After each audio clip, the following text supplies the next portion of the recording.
that wasn't the end of the story, of course. So maybe it continued like this. He found a new community after that. After he was driven out of town, left by his family, deserted by the people he'd known since he was young, he found a new community around people who were following Jesus. They were a strange bunch, rich and poor, young and old, mostly misfits, people who, like him, seemed a little bit off, people who had cracks in their lives.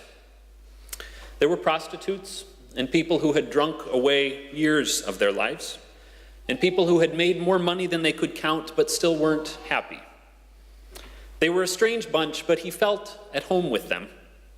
They felt like his tribe, all these broken people who had found themselves drawn into a community around Jesus.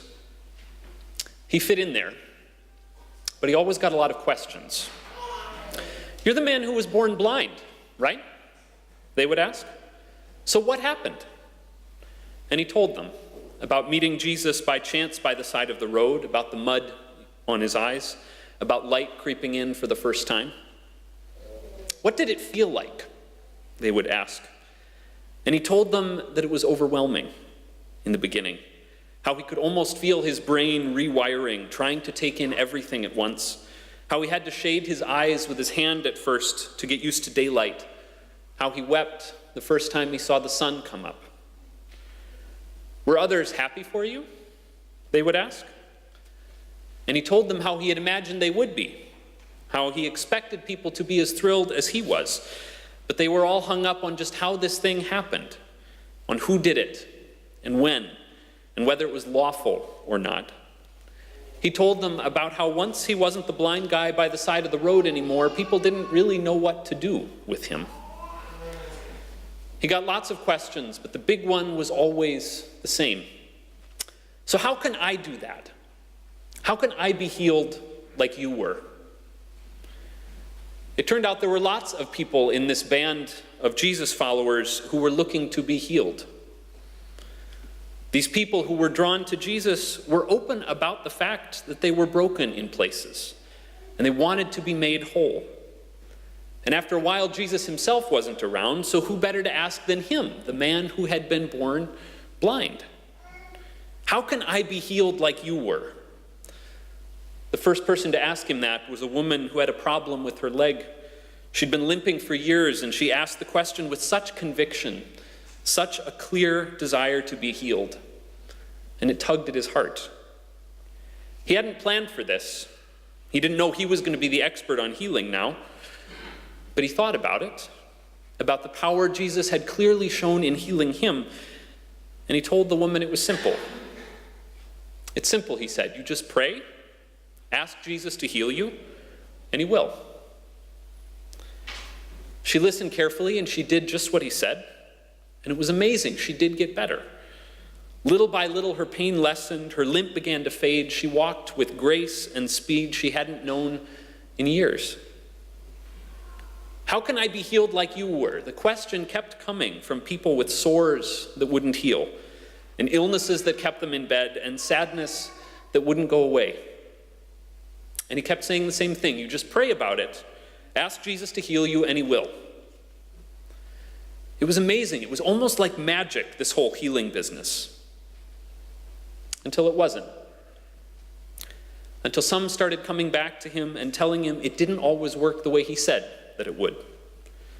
There was the man whose sadness simply wouldn't leave, no matter how much he prayed about it. And the woman who prayed for her sick father, who never got better. And the blind woman who wanted her sight too, who prayed night and day for something that never came. And it shook him up, seeing his healing formula fail. It got him thinking about his own story again. He was so used to telling it one way, to telling people about his eyes. He was the man born blind, after all. That's how everyone spoke about him.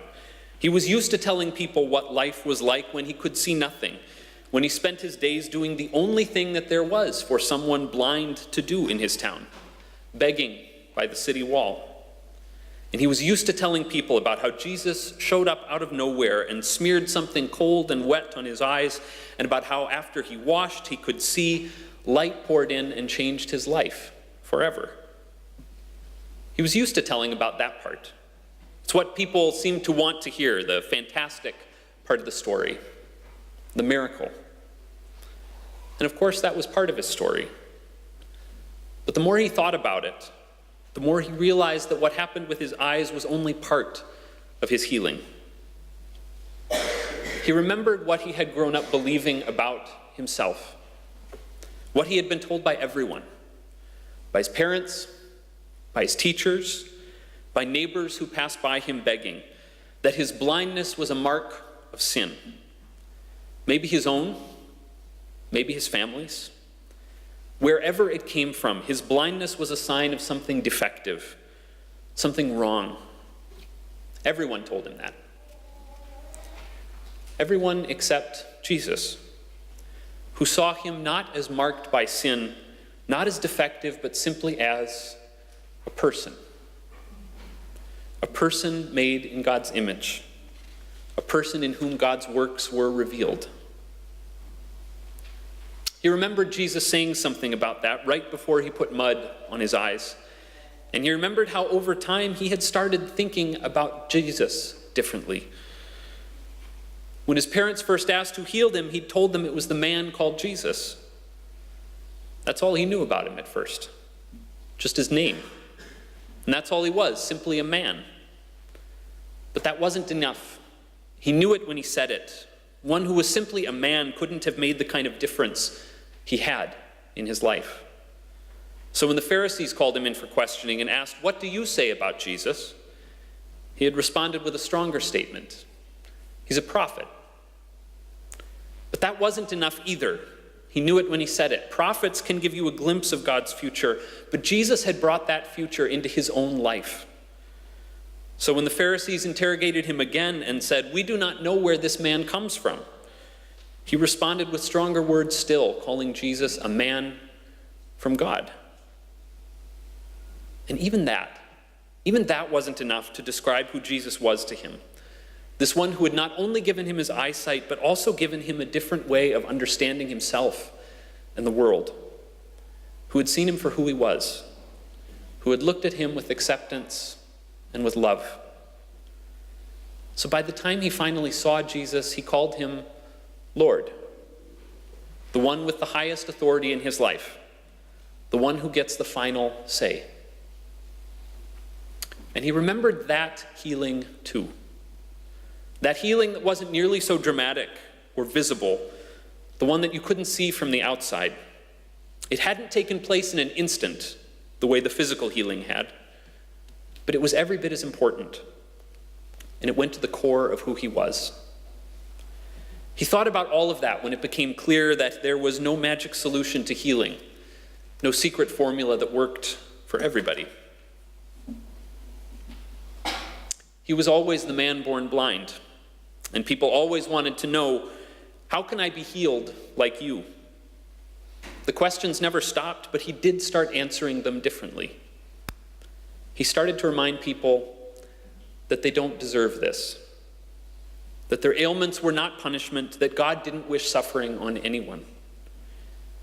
He started to remind people that healing is always a mysterious business, that God doesn't grant healing based on a calculation of how well you pray or of how well you behave. He would remind them that he actually never asked to be healed in the first place. Jesus just showed up with a handful of mud. He started to remind people that God's healing doesn't always look the same. Sometimes it might happen in dramatic ways, and other times it happens in little, almost invisible increments, like a knot being loosened and undone little by little. Sometimes it looks like an otherworldly miracle, and sometimes it looks like the touch of a friend on your shoulder. He would tell them all that. And he would certainly tell them to pray boldly for healing. But he would tell them to pray for new sight, too. For eyes to see God's presence and love throughout their lives, even in those places that do not heal quickly, even in those places that remain broken. He would tell them that you can't measure how God heals or answers every sufferer's prayer. But still, we come. We come trusting in God's hands that cradle the world and promise to carry us to life. Still, we trust in the healing power of God, who looks at us with boundless love and who means to make broken people whole. Amen.